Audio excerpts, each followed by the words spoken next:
they really try very hard. And then every time that you say, though, you want to, I want to ask a question. No question. You just believe us. Every time you say, can we have a little debate? I don't understand your facts. Can you explain to me? They just say, no. Al Gore says so. So we go to this next one. It's another one. One of the world experts is the. Let me ask you, what percentage of the atmosphere is CO2? What percentage of the atmosphere is CO2? I don't have that calculation for you, sir. Maybe you could tell us what your personal guess is on what percentage of the CO2. I don't make those guesses, sir. You're the head of the EPA and you don't know? You have all of these laws based on, you're going to get your staffer to tell you now. But you're the head of the EPA and you did not know what percentage, and now you are basing policies that impact dramatically on the American people, and you didn't even know what the content of CO2 in the atmosphere was, which is the justification for the very policies you're talking about? No, well, thank you. If you're asking me how much CO2 is in the atmosphere, not a percentage, but how much, we have just reached levels of 400 parts per million. I think I was very clear what I was asking, and I was very clear you didn't know. Well, we have a problem in the West, right? It's been known that there's all this wild-ranging forest fire is damaging our homes and so on and so forth, right?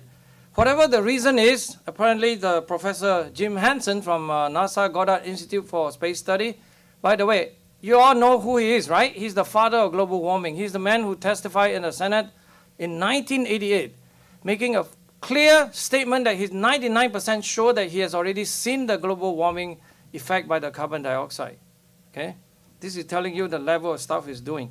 He's presenting this talk to show that the forest fire numbers burned in the areas has been increasing, okay? And he showed data from 1960 to about 2017 or so. And this is based on a talk with children, okay, students at the symposium in Taiwan. And I have to say that, that seems very convincing, isn't it? If you are a big authority coming from America, former, NASA director. But I think the God is angry right here, right? Something is burning. But the problem is, he's pulling such a childish sort of thing. He put actually a link to the data set where he got it from. But he forgot that the whole data set is available from 1926 or so. Why would he do such a thing, He basically, you all understand, right? He was showing you only that little part, but he forgot to show you from 1926 to 1960. Isn't that childish? Are we serious about science? And these are called scientists, right? And I'm not supposed to tell people about this? This is just a sneak preview on my own study with my friend from University of Mexico by the name of Victor Velasco. We've been looking into the forest fire statistics. This is simply just to show you that the wildfire statistics from about 1930s or so until now, and then we make a forward forecast. We analyze the data. It turns out that the data has very strong, what you call, every 10-year kind of cycle. It has also every 40 years kind of cycle. And then we train the computer using some of this algorithm called artificial intelligence to actually make some forward forecasts, just simply to show that you can do some of this exercise. And I don't mean that I already know everything, but this is just an example of what science is all about. And then we know that it's summer now, so I'm obligated to show this chart from Professor John Christie of University of Alabama, Huntsville, is to show you all this record daily hottest temperature in United States. United States has a very good temperature record, so we can go back about from 1895 until now. You can see it's been changing up and down, but then what we have now is just what it is. That's all it is, right? It has nothing to do with this, because they tend to use that, every time there's a heat wave, it has to be global warming, right? The next statistics I'm going to show you is about hurricane. TC is tropical cyclone, the activities, going from about 1970s to now. The reason why you start in 1970 here is because this is the satellite era where we have satellite to look at all the statistics, so it's rather more accurate. But the point is, where is the killer trend? You look at anything you want, right? Tropical cyclone or extreme hurricane, they're going up and down, up and down, up and down, right? Where is the carbon dioxide, Al Gore? And then if you look at the more relevant, the impact type, the tropical cyclone that actually land on the, come to the land and sort of cause damages. Category 1, 2, 3, and 4. These are 3 and 4 and 5 are of course bad because the wind speed is high, probably a lot more rain as well. It's pretty much up and down, really. So one other things that we want to learn is always like that. You really, every time you hear a word, no wonder they say, for example, some people worry, why am I showing so many charts? Because you know why? Words are very bad because they are able to deceive you. You have to learn them. Every time they say this and that, you ask them, where is the data? I want to see the data. My good friend from Ireland say, where's the data, right? Let's look at the data. The first data I want to look at is tornado, for example. This is among the 3 strongest. The one that is tornado that is up to 140 miles an hour kind of wind, up to 200 miles an hour kind of wind. F3 to F5. And showing you the statistics from 54 to now. I don't know. I mean, maybe they like to say global warming causing the trend to go down. Oh, no, it's not possible. It's not possible. Slide that you should see, right? On your left is the one that last year, when you are very warm on the land, you got no tornado activity at all in the May. But this year, kind of very cold in the Midwest, you tend to have a lot more tornado formation. It's just the opposite of what they say, by the way. Right? This is the typical graph they show from about 1880 to now, let's say, right? You measure that, oh, the globe is warming. If you show the relationship with carbon dioxide, oh my God, did you see it? It's almost a perfect correlation. If you plot the carbon dioxide on the horizontal axis, the global temperature on this is perfect correlation. The first reminder I want to remind everybody is that it turns out that this climate is among the most misunderstood subject. Because Al Gore, the average D student, thinks that he understands climate. My God, it's as sure as gravity. He always say that. You guys are just denier, right? But to understand climate, you need to study what? Astronomy, solar physics, geology, geochronology, geochemistry, sedimentology, tectonic, paleontology, paleoecology, glaciology, climatology, meteorology, oceanography, ecology, archaeology, history. And that's not even complete. And these guys say that if we just change the carbon dioxide content in the atmosphere, that we're going to control the whole system. It's a bit ridiculous, actually. Right? Be serious. Science is very serious. So greenhouse effect, well, I'm not going to explain it because my friend going to kick me because we study this issue very carefully. But the idea is that you added more carbon dioxide molecules, it's interact with the energy flow in the climate system, and if you have more carbon dioxide, you will tend to warm the climate, okay? So let's study this carbon dioxide. Who thinks that the most important greenhouse gas in the climate is carbon dioxide? Oh, very smart audience. It's X, yeah, it's actually H2O, really. It's water vapor, right, in all forms. In the vapor, snow, and ice, and liquid form, right? That's, in fact, half of the job. If we want to study climate change and all that, you really need to study hydrology, okay? And just to give you an example, don't mind the complexity. All the arrows is meant to tell you that, please don't get confused, but then it's to try to show you the climate is really complex, okay? And I'm going to show you, if I click all the individual components and compare the role of carbon dioxide and water vapor in the climate system, let's say who is in charge, right? So first thing we go is we keep clicking. All the blue one turns out to be controlled by water vapor. Okay, snow area, ice area, surface vapor pressure, relative humidity, soil moisture, evaporation, everything is blue. And then they say that if you just change the carbon dioxide, that you're going to get that. You're going to control the climate system. That's basically what it is. And then when you come down to water vapor, they occasionally like to put a picture like this. The one from power plant, right? By the way, please understand, you cannot see CO2, okay? Some kids from Sweden, the lady named Greta Thunberg, say that she can see carbon dioxide, actually. This is how bad it is, right? Instead of going to school to learn that carbon dioxide is in infrared, you cannot see this thing, okay? And she said that she can see CO2. So it's just a bit of a joke. I just wanted to point out that the role of CO2, water vapor, is very important in the climate system. So I'm showing you two graphs, okay? Top and bottom. The top graph is actually temperature. The bottom is water vapor, okay? And I'm showing you the distribution from South Pole to the North Pole. And then in the vertical coordinates, it's actually going from 0 to about 20 kilometers, right? What I'm showing you is that temperature and water vapor at one instant of time. Okay? It shows you that as you have more water vapor, the area tends to be warmer. As you have less water vapor, it tends to be cooler. Okay? That shows you how close a relationship of temperature and water vapor is in a climate system. And then in terms of time, at least we have two satellite measurements. The blue curve is actually showing you the temperature measurement, and then the red curve is actually showing you the water vapor concentration in the atmosphere detected by the satellite radiometer. Okay? They're pretty close relationship. Then I'm going to show you this because the ultimate things about science is about tests, right? You have a hypothesis, carbon dioxide increase. What does it do? Increase the greenhouse effect, yes? So a paper that published 2 years or 3 years ago, indeed trying to quantify this issue.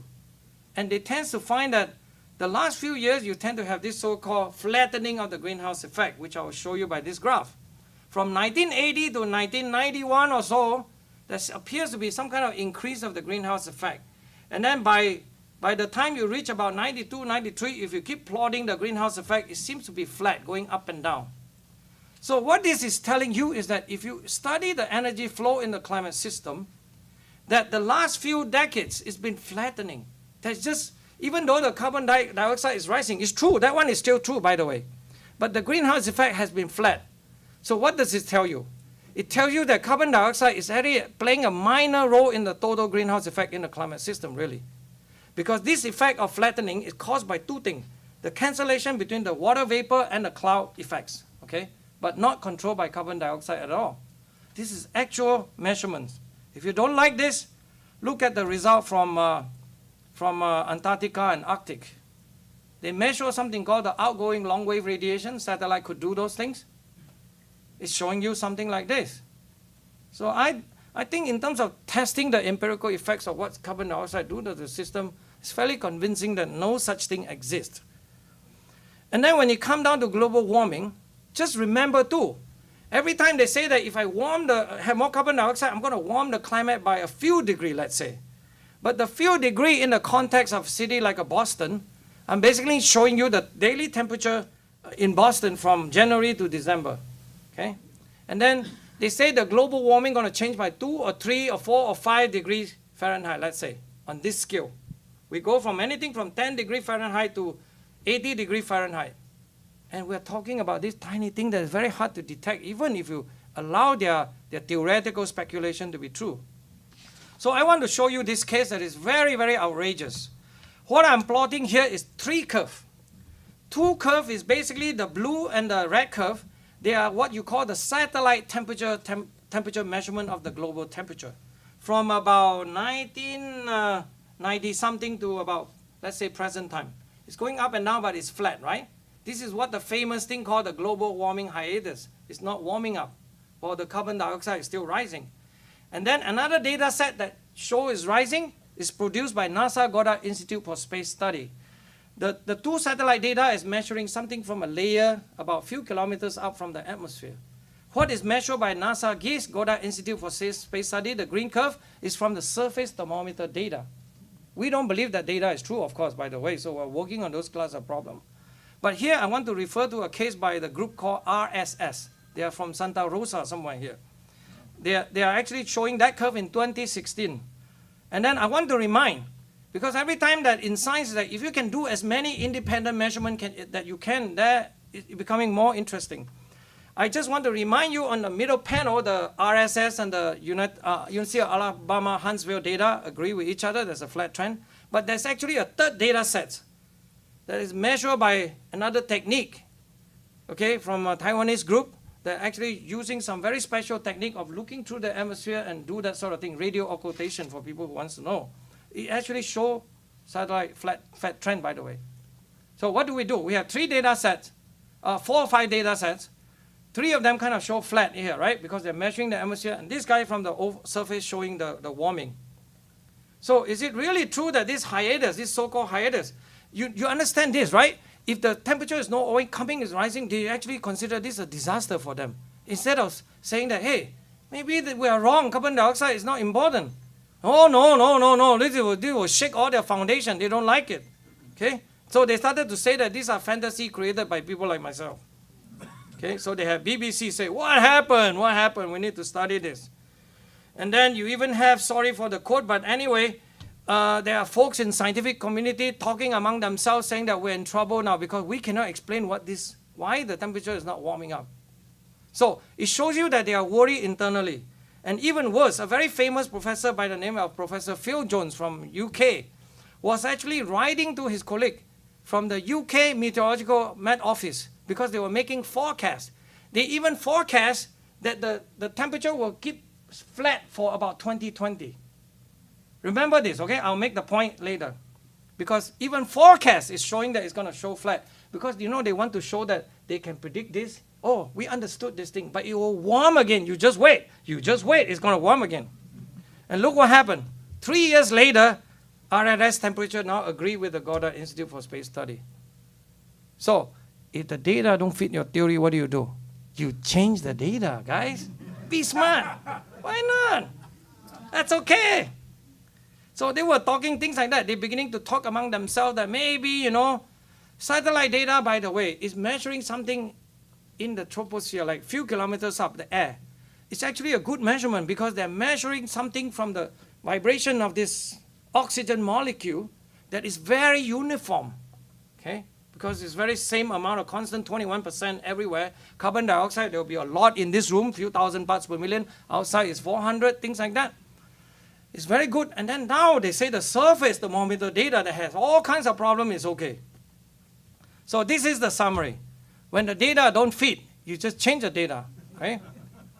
So then I'm going to get into another case that is very serious. This is very serious.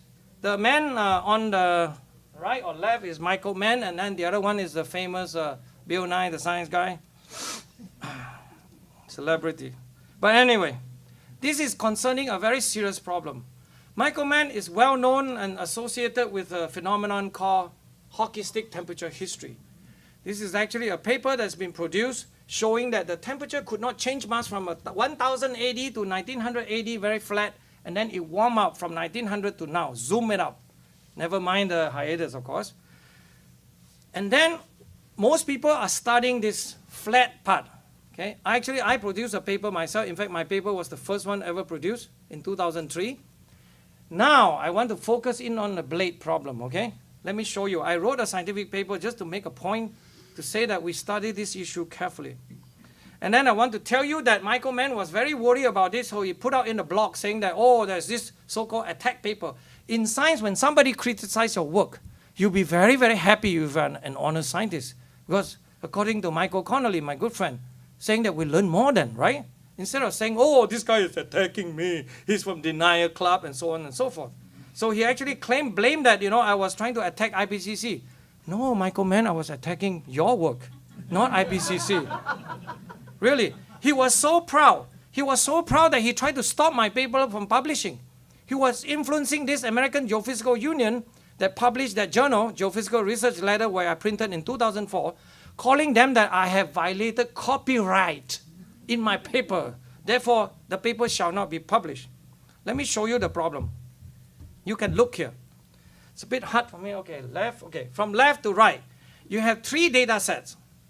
Michael Mann 2002, Michael Mann et al. 2003, and Michael Mann and Joan 2003. And then the one to your right is my results. I try to emulate whether you can get this temperature change. This is actually the temperature change for the last 150 years or so, right? You notice that in less than 1.5 years, 2002 to about 2003, you notice that the N curve, the red curve, is what I want you to focus on. It keeps changing. It keeps going higher. Do you understand what it means?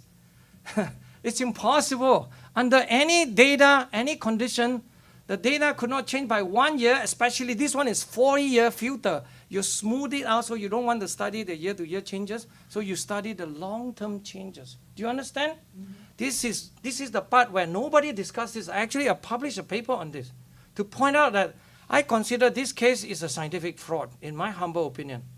Okay? He came back and talked nonsense again. It's very sad. How many years already? 2004? Okay? You think about it. And he was very proud. There's actually a proof that he actually talked among himself that he was so proud, Willie Soon is going to have this paper coming out, but I was so powerful, I'm Michael Mann, I'm able to stop him. Okay? Because he was colluding with the American Geophysical Union Geophysical Research Letter folks about able to stop me from printing. Unfortunately, I was rather smart by that time. I actually have gotten all the permission to redraw the figures and to show it the way I show it. Okay? There's nothing wrong with actually taking a science. Oh, another very simple point about science. You all believe, right? If you have a data that makes something, and then you've already published your paper, do you think that we should ask them to get the data so we can check that data? Do we agree? Raise your hand. Yes. And do you know what is the typical answer, right? No, the dog ate my homework. No, you cannot have it. If I give it to you, you just want to destroy my idea. That kind of work, okay? I'm not joking. This is how serious science is. And these are always their side that are doing that. If they ask ourselves, Michael Connolly and Ronan Connolly, that they want our data, please have the data. In fact, every time we publish, we make sure the data is already out there, right? You don't do things like that. And then he become actually delusional. He thinks that he's a Holocaust survivor. He's claiming that IPCC is very fond of putting out this curve. They say that on your left, you have a lot of this orange line and the red curve, they are all model calculation. And then the black curve is actually observation. They can explain everything, okay? If they include the carbon dioxide.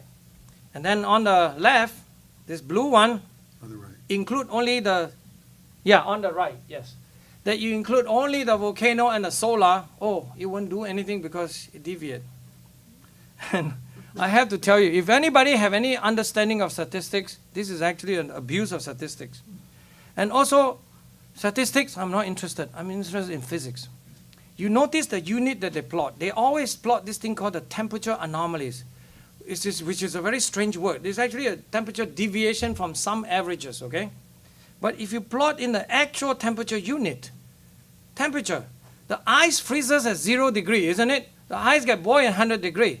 If you plot in an absolute unit, look, the dotted line now is actually the observation, and then the data, the model calculation is all over the place.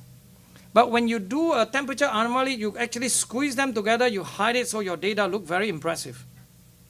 I think rule number 1 in science is that you don't oversell your results. So in fact, they should have show this plot, but they never ever show this plot. It took them a long time until 2012, the first plot like such kind appeared. It has to be done by amateur scientists, okay, to make those kind of plot. And of course myself, but I don't need to publish paper like that. So US Global Change Research, it's actually a well-known one because they are now making a fuss out of this report, right, being something important and it's against President Trump, so on and so forth. But among the stuff that they show is that they take all those results from IPCC and they show you that, look, instead of temperature anomaly, they can plot the temperature unit in absolute unit, Fahrenheit actually. Somebody that really crazy, that they convert the unit of an anomaly, a change, to actual unit. That's how bad it is. EPA is doing the same thing. That is wrong actually, by the way. So I asked the question, where's the peer review? If, by the way, this is a phenomenon that is very serious. It's going to kill science in my humble opinion because it's not about peer review anymore. It's all power review system. And it's very, very urgent and very, very dangerous. If you care about science, you really need to speak out. So it's really true. It's from the basically anomalies. Instead of showing all those ranges, somebody foolish think that you can convert this into absolute unit. Well, these things are not representing that at all. Okay, I hope you understand that. And this is just another example to remind you. The model is all over the place. They have too much ice, too little ice, and all that kind of stuff. When they have too much ice, okay, I'm going to melt some of the water and throw it into the ocean. It's showing you that the climate modeling is in a very big trouble state. Then, that was long ago, maybe about 10 years ago, but now I want to show you even more recent example. This is a very prestigious lecture in JPL and Caltech. Von Karman, Theodore von Karman is a very good fluid dynamicist from Caltech. That this guy was giving a talk, and he was talking about carbon dioxide and temperature change for 800,000 years from Antarctica. But the problem is, the ice core data is showing you the temperature anomaly, the difference. Do you understand? It's showing you the difference between certain mean period. So it's a change of a temperature. But this scientist, so-called scientist in 2017, was converting 0 to 32 degrees Fahrenheit. I hope you get it, please. It's just very simple kind of goofy mistake. I don't want to laugh at him, but it tells you that this is how delusional the whole field is. This is supposed to be an expert talking to public audience because they want to make sure that you're more familiar, you can feel the temperature, right? You know this, but nonsense again. So this is the kind of important public policy question, right? If it's so important, why they keep pulling out all this stunt, graphical kind of stuff? Remember, I tell you, I don't believe in this persuasion business, you know. Science is all about evidence, evidence, evidence, and data.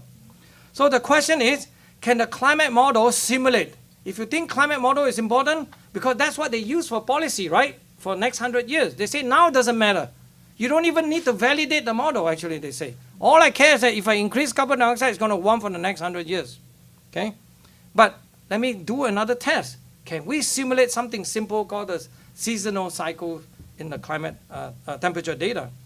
So I'll show you that if you plot the information of the seasonal cycle of the temperature, northern hemisphere temperature, from about 50 years, for 50 years, you plot something on the vertical axis called the amplitude, you know how large the season number is, and then the phase, the timing of the peak, whether the summer warming and winter cooling sort of thing, when it comes. You see that the data, the climate model data is all over the place. So let's see if they can hit the jackpot. Where is the observation, right? So the observation is right here.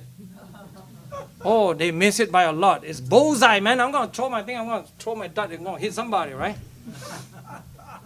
So season is very serious. Come on. Listen what I just told you. Yeah. The climate model cannot produce a seasonal cycle. And they tell you that they know something about the climate system, isn't it? Okay? Then another serious scare that they always do is that they say, oh, the last 150,000 years ago, there's a period called the Eemian warm period. Because remember, now we're living in a period called interglacial, called the Holocene. And then 20,000 years ago, we live in an ice age, right? When the ice is about 2 miles thick in Boston and New York and reach as far south as Delaware, there's a lot of ice. So the big swing, the climate system going up and down. But every time they talk about season, every time they talk about other warm period, they use the Eemian, the 150,000 years ago, 115,000 years ago. But I want to remind you that it's completely different Eemian from now. Because now you have this solid curve. Our seasonal amplitude changed by only 90 watt per meter square. But Eemian the orbit was less circular, so it's more eccentric. So therefore the seasonal cycle is changed by 230 watts. So every time they talk about even Eemian being equivalent, like because they say Eemian, all the Greenland ice sheets melt. But that's a very different condition from now. It doesn't mean that the Greenland ice sheet would melt again, of course. And then I want to do another test about climate model. Because according to them, that if one model is wrong, that's okay. You know why? Because we're taking a lot of averages, right? This is actually a quote that is slightly embarrassing. I don't wish to embarrassing him, but he actually say it. It's by a professor of chemistry from Rice University, of course a Nobel Prize, that he say, the sobering conclusion about future warming using climate model are based on these elaborate models, right? It's usually wise to be suspicious of computer model of complex situation, but we're not talking about one scientist model. It's a number of programs give similar results. With that, let me challenge Professor Ko. That I ask you to look. If I have all this bunch of passenger jets, do you want to know what the average passenger jets is? And if I show you, would you go on it, right? So it's mean that if you average all the result that is wrong, it doesn't mean that you're going to get it right? You're going to get it more wronger? I don't know what it is. Here's what the average passenger jet look like, right? So I don't think we want to take that jet, right? I hope we can send our go on that one. So it's a very simple proposition. If you really think that you can solve the problem like that, you give me a faster computer, right? But I want to point out that there are many follies. Just 2 examples to show you the problem of current day, today, 2019. What kind of problem we have in climate model. Here's one example. The first example is to ask the question, how well can the GCM, which is the global circulation model, which is the global climate model, right? How well can they simulate cloud structure? On your right is observation. On your left is GCM, right? The computer model. It really don't agree too well, isn't it? No. Right? You cannot simulate the cloud. You're going from 90 South Pole to North Pole, you go vertical height, right? From surface to basically high up in stratosphere or troposphere, right? It's very bad. And then you ask a simple thing. How about sea surface temperature? More or less similar. If you compare, this is actually a calculation, and then you compare with the difference with the observation, you can see that large part of the Pacific Ocean and Atlantic Ocean are cool by relative to actual observation for 5 degrees Celsius. That's quite large, by the way. So for climate model, I have very simple proposition. That most of the time they got the right result for the wrong reason. And then people like to say GIGO effect. The well-known GIGO effect is garbage in, garbage out. For me, that's not a problem. If it's garbage in, garbage out, I just ignore it, right? It's garbage in, gospel out is the problem. I'm very far near the end now, so please be patient. The thing I want to show now is basically about sun-climate connection, which is my area of study. The picture is just to give you the essence that the sun is powering all the energetic in the system. The typical story how IPCC would say sun is not important is to show you graph like this. They use a concept called radiative forcing. According to them, carbon dioxide gives you 1.82 watt per meter square over the last 260 years. And then the sun gives you only 0.04 watt per meter square. Game's over, right? Really, they win. I clap hand because if this is true, if this is how the climate function, is to look at the change in the system all the time and not even think about season. This is why they avoid season, okay? And that's the reason. The same information, you can plot it like this. Because the sun is indeed the big giant gorilla in the climate system. This is actually a very nice picture of the sun in X-ray taken by some colleagues from my workplace in X-ray. So to finish off, I want to show you another way. Those that came and saw me last night at the library in a church in Woodside, California, that I show a way to study sun-climate connection, which is to say that because the thermometer data is very confused, if you take the urban data, you don't know what it means, so you take some rural station, so you study that to see whether there's any implication of the sun effect there. I think I show that there is some effect, and we have published paper on that. This is another way to look at it. So my proposal for tonight is to say that if you want to study the sun effects on this climate system, you better don't go and study the temperature during the night, isn't it? Am I right? So you study during the daytime maximum. That's basically the question. I think I should skip a lot of this slide, but I want to show you a bottom line. It's not a good idea at all to study the sun, the temperature during the night for the sun effect. Because at the night, you tend to form this thing that there's a cold stuff near the surface and the warm stuff. So you have what you call a boundary layer. So the atmosphere and the surface are not so connected because the thermometer is sitting on the surface. During daytime, it's a lot more easier to study this, right? Because it's more connected to the surface. Okay? So it's really an amazing simplicity. It's just something in the hunch that I say. You study the sun effect during daytime maximum daily temperature. If actually not so cloudy, guess what happened? You might be able to see something like this. The blue curve is the temperature maximum, the daily temperature maximum from the United States versus the solar irradiance, the red curve. If you don't believe that, you also can see that in Canada. If you don't believe that, you can see roughly of that picture in Mexico. Okay? And then finally, because the metric that I measure is called the solar irradiance, it's actually giving you information about the sun's incoming radiation more or less near the surface, more or less near the atmosphere at the top. There's a basic problem that we have a problem because this is the hardest science problem for climatology, which is to understand cloud. What does it do? What does it change more? Because in cloud there's so many types, that sort of thing. So do we have evidence to see that the effect of the sun at this upper atmosphere reach all the way to the surface? That is extremely hard to find the data. It turns out that I was able to find one set of data, okay, that shows that the radiation does reach the surface. If I plot some of the temperature data with the ground solar radiation, it shows some kind of correlation, similar picture that you cold from this period, you warm 1930s, 40s, you cool in the 70s, you warm up again, okay? So my takeaway message tonight is this. There are simply no experimental data to support the view that the Earth is changing in a very strange way or dangerous way. By carbon dioxide, by the sun, by whoever, you know. And then one thing that we are sure, carbon dioxide is just a big player in the climate system. So the idea that you can have this carbon dioxide knob, that turning up and down is just an illusion, right? Because they imagine that this is a climate knob, that you just adjust the thermometer up and down. I would say X, right? Basically not true. And then my third point is that the sun is, in my humble opinion, is primary driver of climate change, and one should study as much as possible. Again, I do not make the claim that we have found the evidence.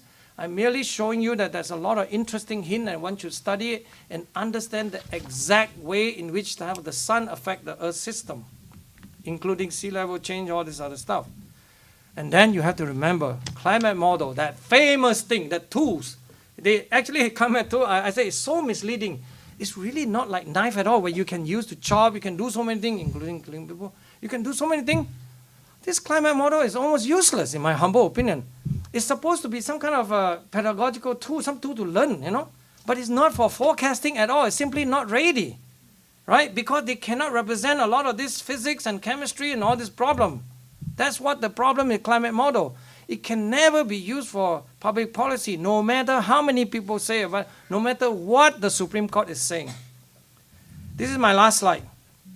My last slide is to quote a good friend of mine by the name of Professor Richard Lindzen, retired already from MIT because he's a bit fed up. He needs a rest. He really said that this problem is rather serious, really. He said when the historian, what historian would definitely wonder about in the future century is how deeply flawed logic, obscured by shrewd unrelenting propaganda, actually enable a coalition of powerful special interests to convince nearly everyone, except lucky few like us, right, in the world that carbon dioxide from human industry was a dangerous, planet-destroying toxin. It will be remembered as the greatest mass delusion in the history of the world, that carbon dioxide, CO2, the life of plants, was considered at time to be a deadly poison. Okay, I finished. Thank you.